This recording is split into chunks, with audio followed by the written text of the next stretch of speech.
Alternative Reality, Volume 1, Chapter 15.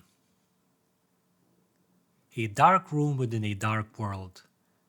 The hour was late, and even if it wasn't, it was doubtful that even a glimpse of the sun would have slipped through those closed curtains that looked way thicker than they needed to be.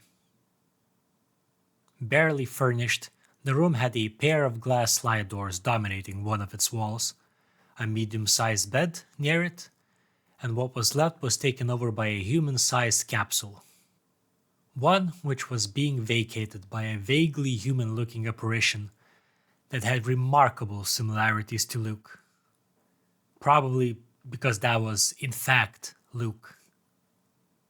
Slowly, he stepped out of the contraption and began stretching his sore back, while grumbling something incomprehensible and no doubt mean under his breath. Those mean-spirited echoes trailed behind him as his journey took him out of the bedroom and into the adjacent room, the kitchen.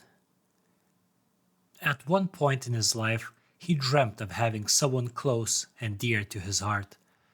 Someone close enough to whom he could say, "Go make me a sandwich," without fear of serious and life-threatening repercussions. That time never came, regrettably. The part about having someone dear, not the latter. Luke often practiced saying that phrase in front of the mirror. One can never be too prepared. Luke needed rest. Real rest, and not that weird, dreamlike hibernation nonsense in alternative reality that some people mistook for it. Saving time always takes priority though. Thus a quick midnight lunch came first. A few slices of bread, some Nutella with ham, and some milk. All the nutrients he needed for the day. Hopefully, it wouldn't upset his delicate tummy too much.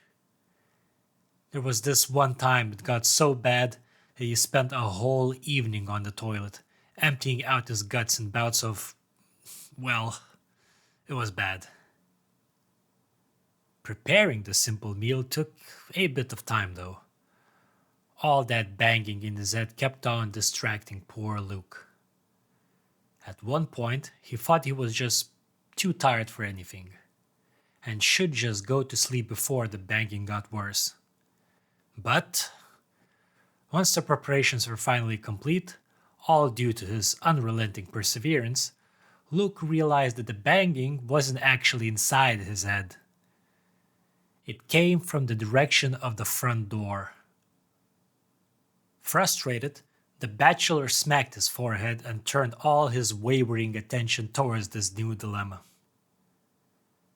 Luke didn't have many friends. Okay, let's be frank. Luke didn't have any friends. Thus, there was no one who'd be banging on the door in the middle of the night. His parents? Impossible. They wouldn't rely on him even if he was the last man on Earth. Thus, who could it be? Trouble, that's who. His shut-in senses were tingling. Someone was out to get him, obviously. It didn't take long for paranoia to kick in. A few more moments of doubt and escalating flashes of made-up scenes if he opened the door, and Luke would have simply ignored the noise and gone about whatever it was he was going to do. Until everything returned to a very much missed silence. His hopes were quickly dashed against rocks when another bout of noise mixed into the racket. "If you don't open this goddamn door in the next minute, I'll call the fucking cops," a female voice shouted behind it, such an unreasonable threat, coming from an individual even more egocentric than Luke himself. Loud. Obnoxious. Didn't take long for Luke to figure out who that was. The neighbor. Frowning and suddenly conscious of his poor physical state and lack of hygiene, he gave in and opened the door, only to find that intolerable existence glaring right back in full force. A little more, and her whole face would contract into a single point, sucked in like some black hole. About goddamn time! This is the second day I've been banging on this stupid door of yours. If bruise marks appear on my hands, I'll be sending you the cosmetic bill. She continued her one-sided assault. As always. Some things don't change. Hell, for that matter, not a lot of things change in general. At least not for Luke. He stared back for a few moments. So, you've been banging on my door for 2 days straight?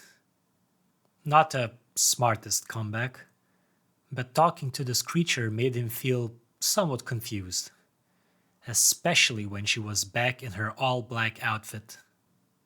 A tight corset, accompanied by a black frilly skirt that barely reached her knees, long patterned stockings, hair tied into 2 ponytails, plenty of makeup as well, black lipstick, black dye around the eyes. Luke could only wonder if she tried to hide actual dark bags under. Or why would she need to dress up to this extent just to harass him? She rolled her eyes. Of course not, you idiot. I have better things to do. Since one eye roll wasn't enough, seems like she decided to do another one and quickly moved the conversation along. Now, are you going to invite me in, or are we going to continue here? That actually hit the mark. She was deliberately invading Luke's private space. He never had a girl inside his apartment, except his mother. Additionally, it's been so long since Luke opened up to anyone or had a normal, non-work related conversation, so long that the only place where he could actually act like his natural self was his home. Letting someone inside his personal space like that, the very thought brought chills to the spine. That chill managed to knock some sense into the poor lad, though, so he turned out for the better. A sudden thought struck him then. Continue? Continue what? A little frown, an unfriendly glare. The scene has been set. You knock on my door in the middle of the night. You threaten to call the cops on me for no fucking reason. You even roll your eyes at me, and you expect to simply invite yourself in? Luke grumbled, hoping she wouldn't notice his lousy acting. Sure, he was angry, but for some reason he was scared way more. All bark and no bite, our Luke. No reason? She quickly replied in a fury. For a moment, Luke hallucinated that her hair stood up all at once. Another chill. This was turning into a habit. You were stalking me for months, and now I find out that it wasn't limited to this world. Not only were you stalking me inside alternative reality, you were responsible for my death as well. Her foot slammed into the floor, beauty flaring, like a blazing black flame. Luke liked fire, though the accusations were simply ridiculous. Beyond repair, even. What are you talking about? I didn't stalk you, he suddenly shouted after giving her a few more moments to cool down. Which didn't happen. Thus, Luke interrupted. Just because we happen to be in the same place at the same time multiple times over doesn't mean that I'm stalking you. His voice lowered ever so slightly. It sounded much more convincing inside his head somehow. Unconsciously, Luke even added heated hand movements and furrowed brows. All that effort, yet the recipient did not seem amused. Whatever, she simply replied and quickly changed the topic, the willful being that she was. I'm going to make this quick and short then. Luke didn't miss this opportunity and rolled his eyes. Payback. Return the items I lost after my death.